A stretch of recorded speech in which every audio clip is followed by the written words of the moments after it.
allaha unaxariistee waxaa magaalada Nairobi ee dalkani Kenya ku geeriyooday wasiirkii hore ee difaaca Kenya Maxamed Yussuf Hajji oo muddo dheer ka mid ahaa siyaasiyiinta Soomaalida ee dalkani Kenya. Waxa uu ahaa 80 sano jir, muddo 4 ilaa 5 bilood ah ayuu xanuunsanayay. Markii hore sinta ayaa laga hayay, dalka Turkiga ayaana lagu soo daweeyay ayuu yiri xildhibaan aadan bare ducaale oo xanuunka marxuumka wax laga weydiiyay. Maxamed Yussuf Hajji ayaa muddooyinkii dambe hogaaminayay guddi loo xil saaray inay ka shaqeeyaan wax ka bedel la doonaya in lagu sameeyo dastuurka dalkani Kenya. Qoyskiisa ayaa shaaciyay in maanta oo Isniin ah lagu aasi doono qabuuraha muslimiinta ee Langata. Magaciisa oo saddexan waa Maxamed Yussuf Hajji. Waxa uu sanadkii 1940 ku dhashay gobolka Waqooyi Bari ee dalkani Kenya, gaar ahaan ismaamulka Garissa. Waxa uu dhalay ilaa 9 caruur ah. Waxa caruurtiisa ka mid ah Nuruddin Yussuf Hajji oo iminka ah dacwad oogaha guud ee Kenya, oo sanadihii dhawaad dacwado ku oogayay siyaasiyiin caan ah oo qaarkood ay hayaan xilal sare oo lagu eedeeyay musuqmaasuq. Yussuf Hajji waxa uu ka mid yahay siyaasiyiinta Soomaalida ee muddada dheer maamulka dawladda iyo siyaasadda Kenya ku soo jiray. Waxa uu shaqadiisa ka soo bilaabay gudoomiye degmo oo uu muddo dheer soo hayay. Sidoo kale muddadii u dhaxaysay 1970 ilaa 1998 waxa uu ahaa barasaabkii gobolka Rift Valley oo ah mid ka mid ah gobolada ugu waaweyn ee dalkani Kenya. Sidoo kale waxa uu mar noqday barasaabka gobolka xeebta ee Kenya oo xaruntiisa ay tahay magaalada Mombasa.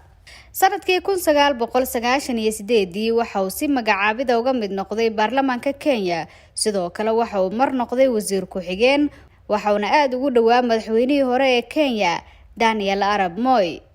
Sanadkii 2002 ayuu u tartamay kursiga baarlamaanka ee deegaanka Ijara oo ka tirsan ismaamulka Garissa.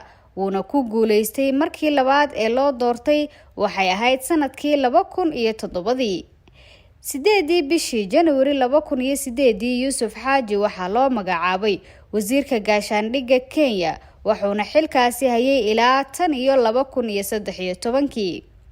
muddadii uu xilkaasi hayay waxay ahayd xilligii ay Kenya ciidamadeeda u gudbeen gudaha Soomaaliya si ay ula dagaalamaan ururka Al-Shabaab. 8 bishii Janaayo 2012 ayaa Yussuf Hajji loo magacaabay sihayaha xilka wasiirka amniga gudaha dalkani Kenya, kadib markii uu shil diyaaradeed ku geeriyooday wasiirkii amniga George Saitoti. doorashadii Kenya ee 2013 ayuu noqday Yussuf Hajji senatarkii ugu horeeyay ee laga soo doortay Garissa, waxaana mar kale ku guuleystay isla kursigaasi sanadkii 2017. Maxamed Yussuf Hajji waxa uu gudoomiye u ahaa guddi loo xil saaray in ay soo diyaariyaan qorshaha wax looga bedelayo dastuurka dalkani Kenya. Waxa qorshahaasi lagu magacaabaa BBI, waa mashruuc isbedel ballaaran loogu sameynayo dastuurkii ay dadka Kenya u codeeyeen ee 2010. madaxweynaha dalkani Kenya Mr. Uhuru Kenyatta ayaa tacsi u diray qoyska, asxaabta, ehelada iyo shacabka ismaamulka Garissa kadib geeridii ku timid senatarka dowlad deegaankaasi Maxamed Yussuf Hajji. Mr. Kenyatta ayaa senatarka ku tilmaamay rugcada siyaasadeed oo xitaa muddooyinkii ugu dambeeyay uu hogaaminayay guddiga dib u heshiisiinta iyo mideynta shacabka ee BBI, isla markaana ahaa wadani la isku haleyn karo.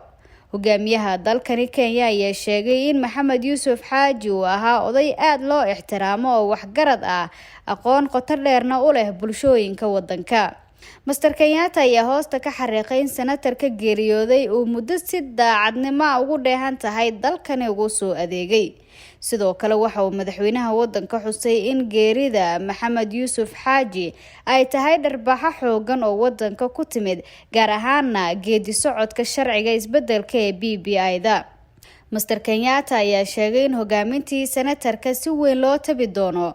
qoraal ka soo baxay madaxtooyada dalkani looga arrimiyo ee State House ayaa lagu sheegay in Maxamed Yussuf Hajji uu ahaa tiir muhiim ah marka la eego dib u heshiisiinta iyo mideynta shacabka.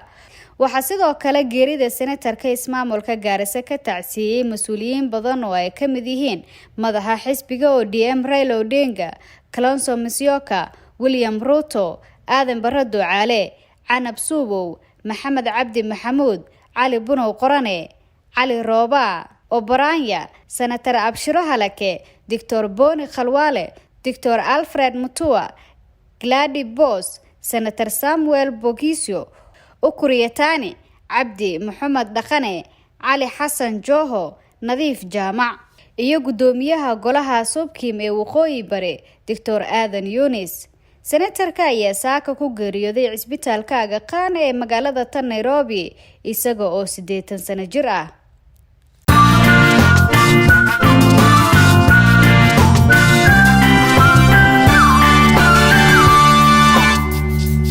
Jumbo sirtu waa dandanka